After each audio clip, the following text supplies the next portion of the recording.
আপনি আমাকে 1 লক্ষ টাকা দিলেন, আমি আপনাকে ফেরত দিলাম 1 মাস পর 1,10,000, সুদ হইল না হইল না? সুদ, তাই না? আরো কিছু সুদের নাম বলি। আমি আপনাকে 1 বিঘা জমি দিলাম, 1 বিঘা জমি আপনি খাবেন, 1 লক্ষ টাকা আমাকে আপনি দিলেন।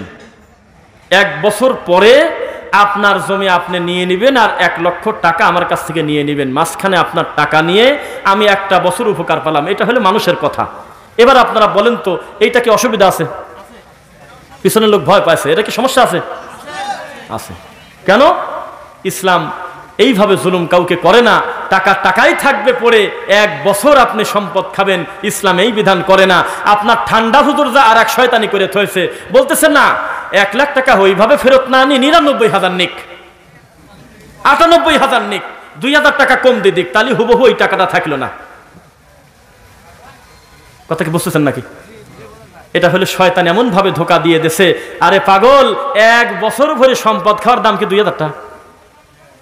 2,000 টাকা 1 বছর চলে গেল।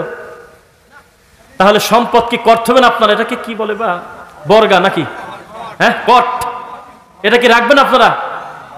আচ্ছা, এই পাপ বাদ দিলে আল্লাহর ঘরের প্রথম কাতার যারা দখল করে সালাত আদায় করতেছে, মুয়াজ্জিন আর ইমাম, তাও শুনতেছি বিপদে আছে, ধরলাম এই 2জন বাদ বাকি যত মুসল্লি আছে, যত মুরব্বী আছে, যত আর্থিক সামর্থ্যবান মানুষ আছে, 2 বিঘা 5 বিঘা 10 বিঘার উপরে যাদের জমি আছে, আপনি প্রত্যেকটা লোকের নাম সিরিয়াল করেন, দেখেন বাঁচে কয়জন।